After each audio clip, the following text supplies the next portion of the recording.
오늘은 팔복 제7번째 복에 대한 말씀입니다. 화평하게 하는 자는 복이 있나니 그들이 하나님의 아들이라 일컬음을 받을 것이며, 이 말씀이죠. 토끼하고 늑대가 있었어요. 늑대가 토끼를 잡으러 막 뛰어갑니다. 결국은 토끼가 잡히고 말았어요. 근데 이 토끼가 영약해가지고 늑대한테 얘기합니다. 늑대님, 제가 질문했을 때 늑대님이 질문하세요. 그럼 제가 맞출게요. 만약에 맞추면 그래도 한번 기회를 주셔서 살려주세요. 못 맞추면 잡수세요. 그랬어요. 알았다. 그리고 이제 늑대가 그럼 질문을 하겠다. 내가 너를 잡아먹겠냐 안 잡아먹겠냐 이렇게 질문하니까 토끼가 그렇게 질문하니까 잡아먹겠습니다 이렇게 대답을 한 거예요. 가만히 생각해 보니까 잡아먹겠다고, 맞아, 잡아먹을 거야 그러면 맞추니까 토끼나 줘야 되고, 안 잡아먹을 거야 너 틀렸어 그러면 정말 잡아먹으면 안 되고, 그러니까 이 논리적으로 이게 문제가 생긴 거예요. 그래서 이렇게 하다가 아유 네가 이겼다 그러고 너 가라 그러고 이제 토끼를 보내줍니다. 토끼가 막 도망가는데 다시 와서 앙 하고 잡아먹는 거예요. 그러니까 죽으면서 아이 늑대님 이렇게 결국 잡아먹지 않기로 했는데 왜 잡으세요 그랬더니 그건 내 맘이다 그랬다는 거예요. 예. 지금 제가 말씀드리는 거는 힘의 논리, 힘 있는 사람이 마음대로 한다 그런 얘기죠. 그래서 논리고 뭐 약속이고 이런 것들이 힘 있으면 다 필요 없게 된다는 거예요. 세상은 이런 어떤 힘을 갖기 위해서 사람들이 서로 각축하고 있는 이 힘의 각축장이다 그렇게 말할 수가 있습니다. 이게 뭐 모든 모임이 다 그렇죠. 어떤 그 리더십이 있는 건데, 가족도 보면은 이제 부부가 처음에 결혼해가지고 누가 이 가정의 리더냐? 뭐 전통적으로 한국에서는 이제 남편 그렇게 하지만 요새 또 세상이 다르잖아요. 그래서 젊은 사람들은 서로 뭐 협의해서도 한다고 그러지만 어떤 집에서는 그게 잘 안 돼서 서로 티각티각 하는 집도 있단 말이에요. 젊은 사람들이 더 갈등을 많이 해요. 어떤 집에서 서로 티각티각 하다가 남편이 젓가락을 딱 놓으니까 부인이 일어나더니 상을 콱 뒤집어 퍼버려가지고 그 남편이 꼬랑지 싹 내리고 알겠소 그래가지고 그런 집이 있었다. 뭐 그런 얘기도 있습니다만, 모든 모임에 사람들이 모이는 곳에서는 이런 힘의 갈등이 있다는 거죠. 하다못해 교회도 보면은 여러 가지 큰 문제들이 일어날 때 파고 들어가 보면 거기에도 파워 스트러글, 힘에 대한 갈등이 있는 거예요. 내가 목사인데 왜 내 말대로 안 해? 뭐 어떤 권위와 힘을 드러내려고 그러면 거기서 문제가 생겨. 내가 장로인데 내가 무슨 위원장인데 내 말대로 안 해? 뭐 이렇게 될 때에 또 다른 사람들이 뭐야? 뭐 이러면서 서로 옥신각신하면서 이제 문제가 생기는, 힘에 대한 어떤 그 갈구, 또 그것에 맞서는 다른 것들, 이런 것들이 우리 안에 참 힘들게 하는 문제라고 하는 것이요. 이 나라도 보면은 어떤 정당 간에 서로 힘겨루기의 장소라고 할 수 있습니다. 그게 이제 정치죠. 민주당하고 또 공화당이 서로 힘을 얻어서 그 힘 얻은 사람이 정부를 꾸리고 또 나라를 이렇게 다스리게 되잖아요.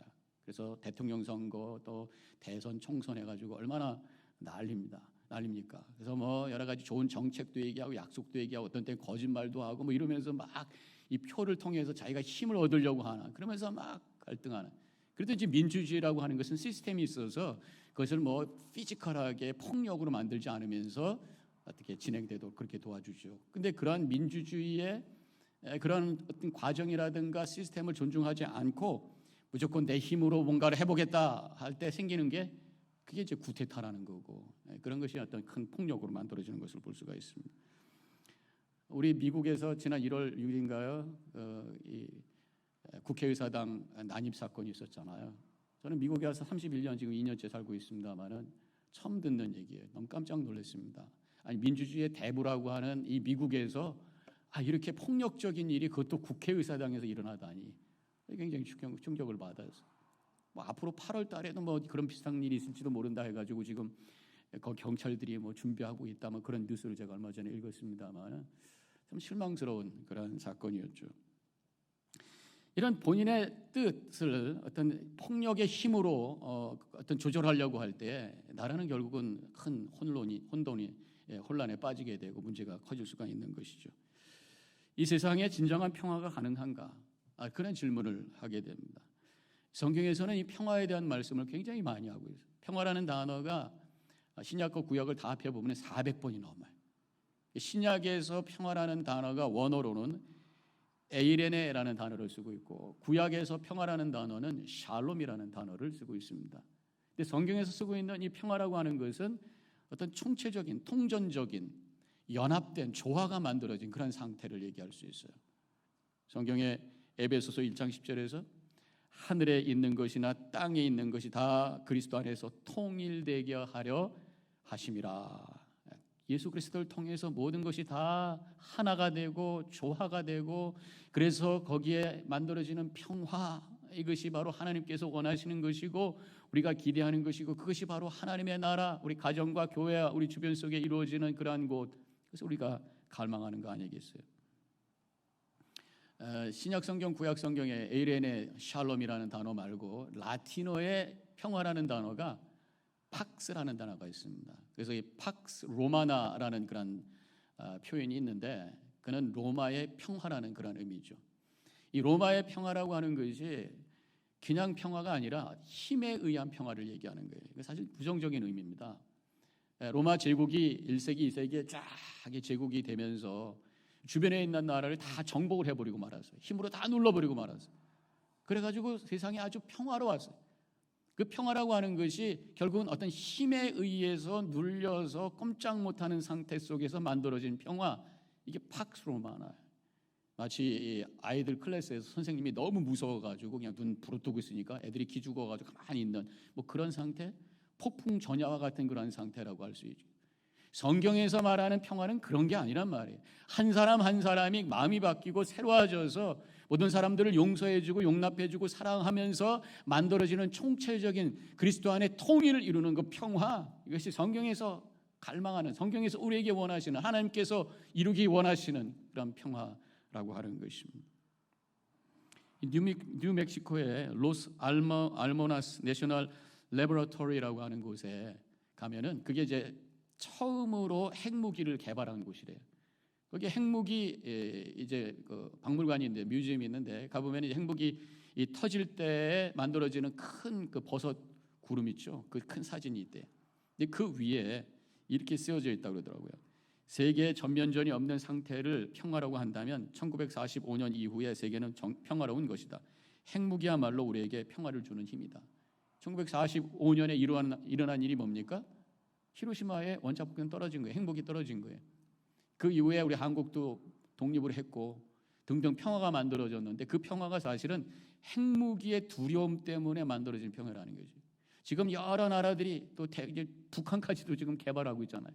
이 핵무기를 서로 개발하면서 핵무기에 의해 가지고 나라를 지킨다 그러는데 사실은 힘에 의한 긴장 관계 속에서 와 있는 평화라고 할 수 있어요. 이런 평화는 한번 삐끗해지면 와르르 무너질 수 있는 거예요. 만약에 어느 나라에서 그 핵무기 단추를 눌렀다 그러면 여기저기서 다 같이 그렇게 해서 전면전이 일어난다면 이 지구는 완전히 자멸되고 마는, 빨리 화성으로 가야 돼. 그런 상황이 될 수도 있는 폭풍 전야와 같은 그런 평화, 이게 팍스 로마나라고 하는 것이죠. 우리 하나님은 이 세상에 그런 평화가 아니라 우리 모든 성도들이 그리스도를 믿음으로 말미암아 와지는 사랑과 화해의 역사를 통해서 이루어지는 평화, 그래서 주님께서는 원하신다고 하는 것입니다.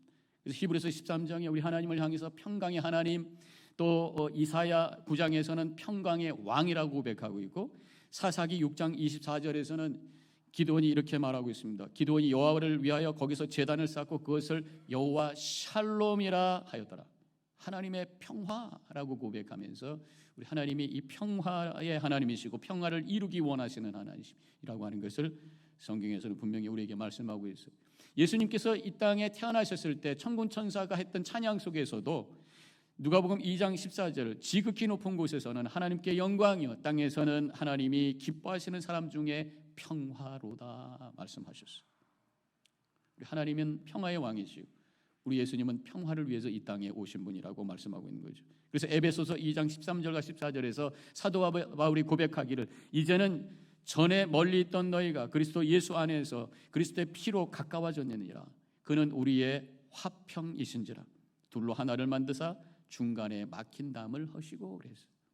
지금까지는 유대인들이 이방인들을 죄인이라고 생각하고 서로 대적하고 서로 미워하는 갈등의 관계였었는데 예수님께서 오심으로 말미암아 그 사이에 벽이 허물어지고 교회 안에 유대인이고 이방인이고 모두가 예수님을 믿는 백성으로서 함께 평화를 이루게 되었다, 그런 고백이죠.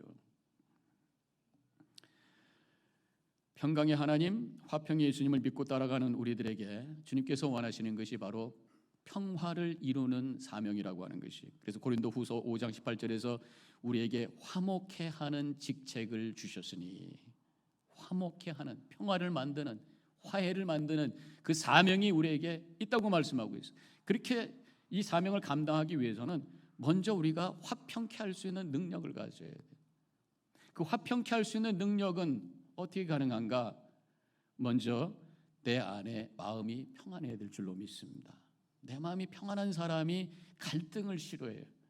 내 마음에 평안이 있는 사람이 싸움과 미워하는 마음을 갖고 싶어 하지 않아요. 평화를 위해서 움직이게 되어 있습니다. 마음이 평안한 사람은 누구하고 갈등할 때 화해를 그 사람이 할 걸 기다리지 않아요. 내가 먼저 가서 화해의 손을 내밀고 빨리 그 문제를 해결하고 싶어 해요. 그런데 평화가 아니라, 내 마음속에 평강이 아니라 나로 가득 찬 사람이 있어요. 자로 가득 찬 사람이 있어요. 내 마음대로 뭐가 되어야 돼? 이런 사람은요, 평화와 싸움이고 갈등이고 중요하지가 않아요. 그냥 내 뜻대로 뭐가 되어야 되는 거예요. 그래서 싸움도 걸어요. 그래서 평화를 깨뜨려요. 어떤 사람은 내가 너무 강해가지고 뭐 어떤 내 마음대로 안 되면 아예 그 사람을 향해서 얼굴을 돌려요. 말도 안 해.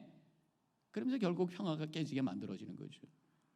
제가 옛날에 목회하던 어떤 교회 젊은 부부가 교회 주일날마다 잘 참석했는데 가끔 보면은 남편만 나오고 아내는 안 나와요. 그래도 또 한 달, 두 달 막 안 나와요.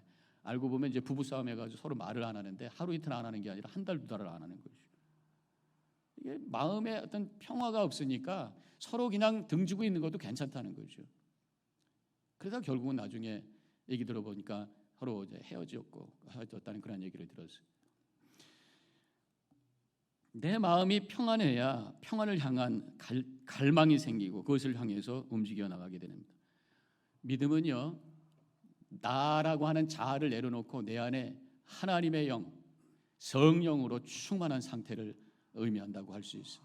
믿음이라고 하는 것은요, 나의 삶의 중심에 내가 아니라 하나님을 세워드려서 하나님을 중심으로 내 마음을 평화롭게 만드는 것이에요. 우리 하나님은 흔들리지 않는 영원한 분이신 줄로 믿습니다. 그분을 바라보고 그분을 의지할 때 내 마음이 흔들리지 않은 평강의 마음으로 충만하게 되는 줄로 믿습니다. 그래서 시편 62편 1절과 2절에서 이렇게 고백합니다. 시편 기자가 나의 영혼이 잠잠히 하나님만 바라며 나의 구원이 그에게서 나오는도다. 오직 그만이 나의 반석이시오 나의 구원이시오 나의 요새시니 내가 흔들리지 아니하리로다. 하나님을 나의 반석으로 삼고 세상을 사는 사람은 세상은 아무리 흔들리고 파도가 들지라도 흔들림이 없이 평강 가운데 살게 되는 줄로 믿습니다. 이 자리에 있는 우리 모든 성도님들, 주님만 의지하시고 주님 반석 위에 서심으로 말미암아 평강 가운데 거하시기를 주님의 이름으로 간절히 축원합니다. 제가 이 말씀을 묵상하면서 어떤 이미지를 생각을 해봤어요. 그리고 찾아봤는데 인터넷에서 이런 사진이 나와서 제가 이거다 생각이 들었어요. 새가 둥지를 트고 있습니다. 어디서요? 바닷가에 있는 큰 바위에. 지금 이쪽에서 철썩하고 쫙 하고 하는데도 흔들림이 없어요. 아무리 지금 바다가 흔들려도 이 바위는 흔들리지 않아요. 그러니까 이 어미새는 걱정이 없어서 거기다 둥지를 크고 새끼까지 낳고 평안하게 앉아있는 그런 모습을 보게 됩니다. 이게 바로 하나님을 의지하는, 하나님을 반석으로 삼는 믿음의 모습인 줄로 믿습니다.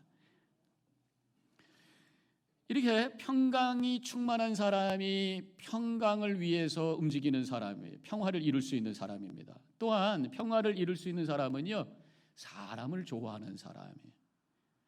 우리 믿음이라고 하는 것은 관계 회복입니다. 하나님과의 관계가 회복되고 성도들과의 관계가 회복되고 이웃과의 관계가 회복되는 거예요. 천국이라고 하는 것이 하나님과 같이 있고 성도들과 함께 있고 그래서 함께 기뻐하는 그것이 바로 천국이고 그것이 공동체예요. 그래서 하나님께서 우리에게 교회를 만들어 주시고 교회를 통해서 성도들끼리 함께 만나서 행복하게 주님의 사랑을 나누는 그런 천국 공동체를 만들라고 우리를 만나게 해주신 줄로 믿습니다. 그러면 우리는 서로 함께 좋은 교제를 해야 돼. 서로 좋아해야 돼. 그리고 믿는 사람은 사람을 좋아하는 사람이어야 돼. 함께 교제하기를 좋아해 하는 사람이 믿는 사람입니다. 함께 대화하기를 좋아해. 대화를 잘하면 관계가 좋게 되어 있습니다. 대화를 잘못할 때 관계가 어렵게 되어 있어요. 대화도요, 차원이 여러 개가 있습니다. 제가 어떤 세미나에 갔는데 대화의 차원을 5개로 얘기를 해주시더라고요. 1차원은 점의 차원이래요. 대화가 점과 같아요. 단어만 툭툭 던지는 거예요. 물, 그러면 저기 애들, 그러면 자, 전자자, 그럼 깔아놨다, 그러고 이렇게 한마디 한마디 이렇게 단어만 툭툭툭툭 던지게 돼 있단 말이에요. 그 대화가 제대로 안 돼요. 그 다음에 이 2번째 차원은 뭐냐면 선의 차원이에요. 선, 점의 차원에서 그다음에 선으로 갑니다. 선은 일방적인 거예요. 한 방향으로만 갑니다. 그래서 명령하고 지시하고 뭐 그러다 보니까 듣는 사람이 대답하기가 힘들어요. 대화가 안 돼. 그 대화가 될 수가 없는 거예요. 그 다음에 이제 3차원으로 들어가면은 면의 차원이 있어요. 면은 뭔가 그래도 만들어져요. 대화는 되는 것 같아. 그런데 이게 높이도 없고 깊이도 없어요. 평평하고 밋밋한 거지. 그런 대화는 어떤 대화겠어요? 그냥 뭐 인사치레하고 의무적인 대화하고 뭐 그냥 어떤 감정이 없는 그러한 대화? 그러면 대화는 되는 것 같은데 아무런 어떤 공간도 없고 입체도 없고 기쁨도 없고 뭐 거기서 어떤 관계도 제대로 세워줄 수가 없어요. 그래서 이제 4차원 대화가 있는데 이것은 입체적인 차원입니다. 깊이가 있고 높이가 있는, 풍성해지는. 그건 거기서 함께 만나게 되고 거기서 함께 교제하게 되고 그래서 평화를 만들고 행복한 그런 만남이 만들어지는. 그렇게 하기 위해서는요, 마음을 열어야 돼. 그래서 내 마음에 있는 생각과 또 내 마음에 있는 아픔과 슬픔과 모든 것들을 내놓고 얘기할 때에 거기서 상대방도 그렇게 얘기하게 되고 대화가 되고 그러면 거기 입체적인 대화가 되면서 내 마음이 회복이 되고 관계가 회복되고 행복한 그런 만남이 이루어지는 거예요. 믿음의 사람들은 거기서 한 가지 더 차원으로 올라갈 수 있습니다. 영적인 차원이. 공간을 뛰어넘는 영적인 5차원의 그런 대화가 우리에게 있을 수 있습니다. 영적인 이야기, 신앙의 간증 이야기, 영혼에 대한 이야기, 천국에 대한 이야기, 이것도 우리에게 필요하죠. 며칠 전에 제가 말씀드렸던 그런 책입니다만 내 어깨 위에 고양이 밥이라는 그런 책인데 이 책은 2012년에 나와가지고 800만 부가 팔려가지고 베스트셀러가 됐고 2017년에 영화로 만들어지기도 하고 아주 심플한 책이면서도 감명 깊은 그런 책인데요. 영국에 사는 어떤 제임스라고 하는 청년이 고양이를 돌보면서 이제 마약으로부터 완전히 빠져나오는 회복하는 그런 얘기입니다. 처음에 그 친구가 집을 나오게 된 게 이제 음악가가 되려고 기타 하나 메고 락 밴드 뭐 이런 거 막 쫓아다니다가 잘 안 됐어요. 그러면서 이제 실망을 하면서 약에 손을 대기 시작하고 마약 중독자가 되고 그러다 보니까 이제 완전히 삶이 망가지면서 홈리스가 되고 그러다가 이제 정신 차려서 이제 어떻게 회복해 볼까 할 때에 고양이를 만나게 돼가지고 고양이를 케어하면서 고양이가 보통 고양이보다 좀 달라요. 아주 요새 개양이라고 그러더라고요. 고양이 중에서 개과 같이 돼가지고 막 하이파이도 하고 막 말도 잘 듣고 그런 고양이. 그러면서 이제 회복되는 그런 얘기인데 그가 이제 어느 정도 회복된 다음에 어머니를 만나게 됩니다. 근데 어머니가 10년 동안 거의 만남이 한 번도 없었어요. 직접 만난 적이 없었어요. 근데 어머니는 계속해서 그래도 그 아들 찾아와서 연락을 주고 그래서 어머니가 어디에 계신 줄 알아요. 근데 어머니는 지금 이 제임스라는 친구가 어떻게 지내는지는 정확하게 모릅니다. 근데 지금 정신이 들고 회복이 되니까 어머니를 만나고 싶은 거예요. 그래서 영국에서 호주로 비행기 타고 갑니다. 제일 싸구려 타고 가는 바람에 뭐 했다는 얘기도 한 재미있게 아주 드라마틱하게 쓰고 있는데 어머니를 만났는데 10년 만에 만나니까 서먹서먹하기도 하고 무슨 얘기를 해야 될지도 모르겠고 그래서 막 이 대화가 막 삐끗삐끗하고 별로 이렇게 잘 안 되는 거예요. 이게 평면의 대화, 3차원의 대화로 머무는 거예요. 그다음 이제 며칠 지나면서 또 좀 더 편해지기 시작하니까 이 제임스라는 친구가 이제 자기 얘기를 한 거예요. 어머니 잘 몰랐던 얘기. 자기가 마약 중독자가 되었고 홈리스가 되어서 길바닥에서 이렇게 잡고 이렇게 천대를 받고 이렇게 고생했고 이런 얘기를 막 하기 시작하니까 어머니가 놀래가지고 그냥 막 펑펑펑펑 울기 시작하는 거예요. 우리 아들이 이렇게 고생했구나. 난 몰랐네. 그러면서 막 울기 시작하면서 서로 막 울고 그러면서 그때부터 이제 입체의 대화가 시작이 되는 거예요. 서로 이런저런 얘기를 속 얘기를 하기 시작하면서 그러면서 이 제임스라는 친구가 마음이 많이 힐링이 됐어요. 그래가지고 얼굴이 밝아져 가지고 다시 이제 런던으로 돌아와서 아주 정상적인 그런 생활을 하게 되는 이 고양이와 또 엄마의 만남 이런 것들을 통해서 회복되는 그런 얘기가 나오는데 바로 이 입체의 대화 속에 있는 얘기를 나오고 내 마음을 열어놓고 아픈 얘기, 슬픈 얘기, 괴로운 얘기 이런 것들을 함께 나눌 때에 그때 거기서 놀라운 역사가 일어나게 되고 관계가 회복되고 평화가 만들어지는 역사가 일어나게 된다는 것입니다. 교회가 바로 그런 것이 우리의 신앙을 나누고 우리의 삶을 나누면서 속회가 바로 그런 것이 그러면서 거기서 평화가 만들어지고 우리의 마음이 회복되는 역사가 일어나는 것이죠. 우리 예수님이 사람을 좋아하셨던 분입니다. 예수님의 사역을 보면 늘 사람들과 함께 있었어요. 12명의 제자들하고 함께 늘 사역했습니다. 혼자 독불장군으로 어디 가서 하신 분이 아니에요. 돛 닦는다고 산속에 들어가신 분도 아닙니다. 혼자서 일만 하셨던 분도 아니에요. 늘 사람들과 함께 하셨어요. 아픈 사람 고쳐주셨고 힘든 사람 고쳐주셨고 대화하셨고 어떤 때는 깐깐한 이 바리새인들하고도 만나서 식사하시면서 대화했던 분이 물론 혼자서 산속에 들어가서 하나님과 깊이 영적으로 교제하기도 하고 새벽 기도도 하고 철야 기도도 했던 분입니다. 그래서 예수님께서는 하나님과의 관계와 이웃과의 관계, 좋은 관계 속에서 사는 것이 바로 평화를 이루는 방법이라고 하는 것을 우리에게 가르쳐 주셨어요. 우리 모든 성도님들 내 안에 하나님께서 주시는 평강으로 충만하시고 모든 사람들과 마음의 문을 열고 대화하심으로 우리 삶 속에 평화를 이루시기를 주님의 이름으로 간절히 축원합니다. 그런데 좀 더 구체적으로 그러면 어떻게 하는 것이 평화를 만드는 것일까? 그냥 평화 그러고 말만 해가지고 되는 게 아니잖아요. 우리 예수님께서 이 땅에 오셔서 평화를 만드셨어요. 우리 예수님은 평화, 주는 평화, 막힌 담을 허셨어요. 그럼 예수님께서 어떻게 하셔서 평화를 만드셨는가를 알면 우리가 그 방법을 알 수 있어요. 간단하게 말씀드리면 바로 십자가 지는 거더라고요. 예수님께서 이 땅에 오셔서 하나님과의 우리 사이에 화해를 이루시고 유대인과 이방인들 사이에 화해를 이루신 구체적인 방법이 뭐였어요? 바로 십자가를 통해서 그것이 가능해진 거란 말이죠. 그래서 그렇기 때문에 우리도 평화를 이루기 위해서는 십자가 져야 돼.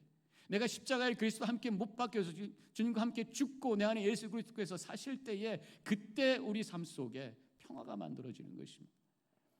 십자가를 좀 더 구체적으로 생각을 해보면요, 인내심이 필요하다고 믿습니다. 참아야 돼. 갈등이라고 하는 것은 미성숙해서 나오는 건데 미성숙한 아이들의 특징이 뭐냐면 참지를 못하는 거예요. 금방 빼하고 울고 금방 화내고 이게 어린아이의 모습이잖아요. 성숙은 기다릴 줄 알고 참을 줄 아는 거, 홀드할 줄 아는 거예요. 근데 둘 중에 한 사람이라도 성숙하면은 그래도 해결할 수 있습니다. 둘 다 똑같이 미성숙할 때 항상 거기에 갈등이 생기는 거예요. 한 사람이 아무리 이렇게 도전을 해도 한 사람이 가만히 있으면은 그러다 마는 거예요. 한 사람이 조그만 조약돌을 던졌어요. 근데 여기 돌멩이를 던지니까 저건 바위돌 던져요. 그러면서 나중에는 둘 다 같이 치고받고 하다가 다 무너져 버리는 거예요. 근데 한 사람이 가만히 있으면 괜찮아요. 어떤 동영상에 보니까 어떤 분이 지나가다가 곰을 만났는데 곰이 달려드니까 가만히 달려든 건 아니죠. 이제 만났는데 가만히 뛰어갈 수도 없고 가만히 움직이지 않고 있으니까 냄새 쿵쿵 맡다가 그냥 가는 거예요. 만약에 막 손을 이렇게 졌다든가 어떻게 막대를 갖고 싸우려든가 했으면 그 사람 끝났을 거예요. 근데 가만히 있으니까 살았다는 거예요. 그래서 인내가 우리가 평화를 만드는 그러한 방법 중에 하나인데 그 인내라는 게 쉬운 게 아니잖아요. 참는 거잖아요. 꼭 내 감정을 내가 스스로 삭혀야 되잖아요. 이것이 바로 십자가라고 하는 것입니다. 예수님께서 잡히시던 밤에 로마 병정들이 잡으러 왔을 때 베드로가 화가 나가지고 칼을 뽑아가지고 말구의 귀를 딱 잘랐어요. 예수님께서 잘했다 또 해라 그렇게 하지 않으셨어요.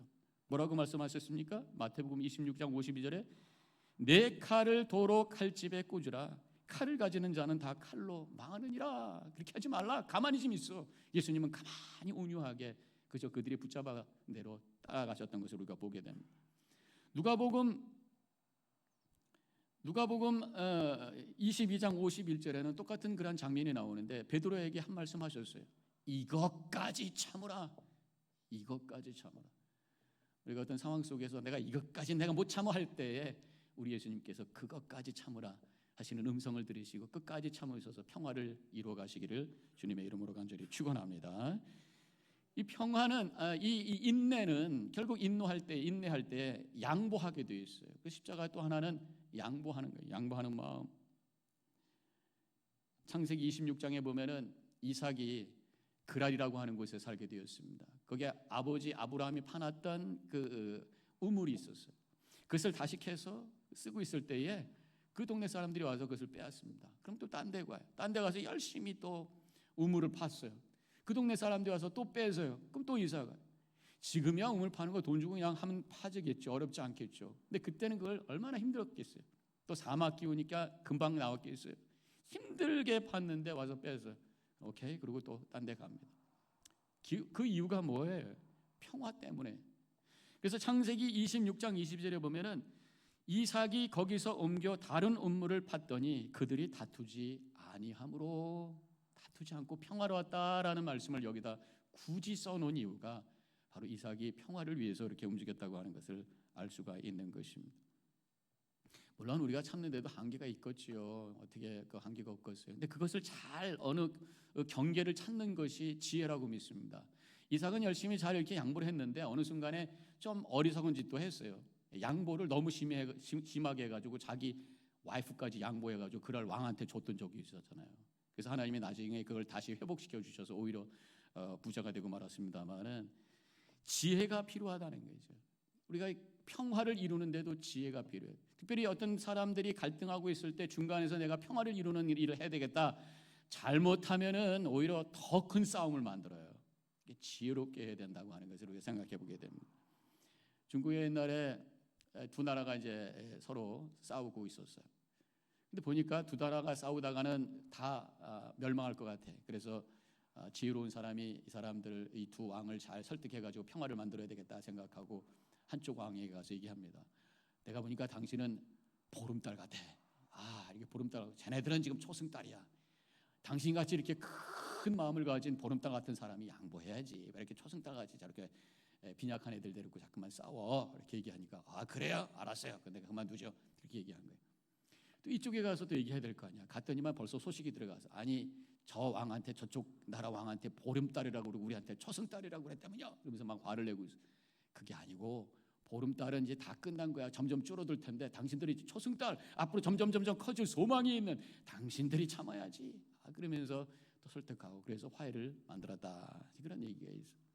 지혜롭게 말하고 지혜롭게 할 때에 거기서 평화가 만들어지는 것입니다. 근데 중요한 것은 우리의 마음속에 이 평화를 이루기 위해서는 십자가를 질 각오가 되어 있지 않으면 안 된다는 거죠. 왜냐하면 예수님께서 그렇게 하셨기 때문에. 중보의 사역은 십자가의 사역. 예수님께서 하나님과 우리 사이의 중보를 위해서 십자가에 달려 돌아가셨어요. 또 성경에 나오는 많은 신앙의 위인들이 보면은 중보 사역을 통해서 자신이 십자가를 지고 자신이 죽을 각오를 하고 하나님 앞에 무릎 꿇고 기도하는 모습이 나와요. 모세가 이스라엘 백성들의 심판을 막기 위해서 출애굽기 32장 32절에서 이렇게 기도합니다. 그러나 이제 그들의 죄를 사하시옵소서. 그렇지 아니하시면 원하건대 주께서 기록하신 책에서 내 이름을 지워버려 주옵소서. 이런 각오를 가지고 평화를 위해서 움직이겠다 말씀하는 거죠. 다윗도 24장 사무엘하 24장 17절에서 나는 범죄하였고 악을 행할거니와 이 양무리는 무엇을 행하였나이까 청하건대 주의 손으로 나와 내 아버지의 집을 치소서 하니라. 십자가를 질 각오를 가질 때 중보 사역이 가능하다고 하는 거예요. 바울도 유대인의 구원을 위해서 간절히 기도하면서 로마서 9장 3절에서 내 자신이 저주를 받아 그리스도에게서 끊어질지라도 원하는 바로다. 중보자는 바로 가장 최고의 중보자는 우리 예수 그리스도시. 예수님께서 십자가를 지심으로 말미암아 하나님과 우리 사이에 평화를 이루어 주셨고 모든 사람들 사이에 평화의 길을 열어 주신 줄로 믿습니다. 우리는 예수님을 따라가는 제자예요. 우리가 예수님을 따라갈 때 십자가를 지고 따르라고 그랬어요. 그 십자가를 지고 인내하면서 양보하면서 지혜롭게 걸어감으로 우리의 삶 속에 우리 주변에 평화를 만드는 모든 성도님들이 되시기를 주님의 이름으로 간절히 축원합니다. 근데 평화를 만드는 자에게 복이 있는데 하나님의 아들이라 일컬음을 받을 것이다 말씀하셨어요. 평화를 이룰 때 내가 진정으로 믿는 자로서 인정받게 된다는 것입니다. 예수 믿으면서도 믿는 자로 인정받지 못한다는 건 정말 불행한 거 아닙니까? 예수 믿을 때에 예수 믿는 자로 인정받는 게 정말 복된 삶인 줄로 믿습니다. 우리 성도님들 어디 나가셔서 정말 이 사람 진정으로 예수 믿는 사람이구나 인정받는 성도들이 되시길 주님의 이름으로 간절히 축원합니다. 그게 뭐 기도 잘해서 교회 얘기만 많이 해가지고 예수 믿는 사람이구나 이게 아니라 정말 저 사람 예수 믿는 진짜야 이런 말씀이. 그런 사람이 된다고 하는 것은 그 사람을 통해서 뭔가 평화가 흘러나오고 그 사람이 있을 때 기쁨이 회복되고 관계가 회복되고 뭔가 공동체가 세워지는 역사가 일어나는 하나님의 은혜의 촉매로 쓰임받을 때에 정말 정말 저 사람 믿는 사람이구나, 사람들이 인정해 주게 되는 줄로 믿습니다. 그게 우리에게 주어지는 복이라고 하는 것입니다. 하나님의 아들이요 딸이 된다고 하는 것은 엄청난 복이에요. 예수 그리스도를 통해서 버려졌던 우리를 주님께서 핏값으로 사주셔서 우리를 아들로 딸로 삼아주시고 또 우리에게 하나님의 나라라고 하는 그러한 유산을 남겨주셔서 우리는 하나님의 상속자가 되었어요. 생각을 해보세요. 홈레스를 데리고 와서 우리 집에 상속자로 삼아줬다는 거예요. 얼마나 큰 은혜인지 몰라요. 근데 그것을 다른 사람들이 인정해 줘야 될 거 아니에요. 아, 그 사람 정말 하나님의 아들이구나, 하나님의 딸이구나, 믿는 자구나, 그 사람 속에서 하나님을 볼 수 있구나. 그래서 우리의 삶을 통해서 그리스도를 증거하고 하나님을 드러낼 수 있는 삶을 사는 것, 하나님의 아들이라 일컬음을 받는 것, 이것이야말로 참된 큰 축복의 삶인 줄로 믿습니다.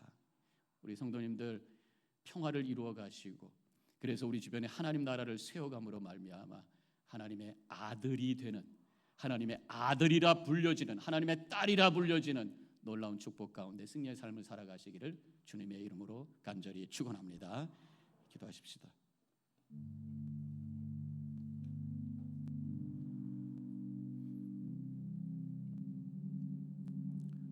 화평하게 하는 자는 복이 있나니 그들이 하나님의 아들이라 일컬음을 받을 것이며, 평화의 왕 평강의 우리 주님께서 우리에게 원하시는 것이 바로 평화입니다. 가정의 평화, 교회의 평화, 이 세상의 평화, 우리로 인하여 그 평화가 이루어질 수 있는 은혜의 통로로 쓰임받는 그 삶이야말로 가장 큰 복된 삶인 줄로 믿습니다. 그때 하나님의 아들이라 딸이라 인정받는 놀라운 은혜가 우리 가운데 주어진다고 약속하신 말씀을 기억하며 우리 자신을 되돌아보고 결단하는 이 시간이 되시기를 바랍니다. 잠깐 묵상 기도하겠습니다.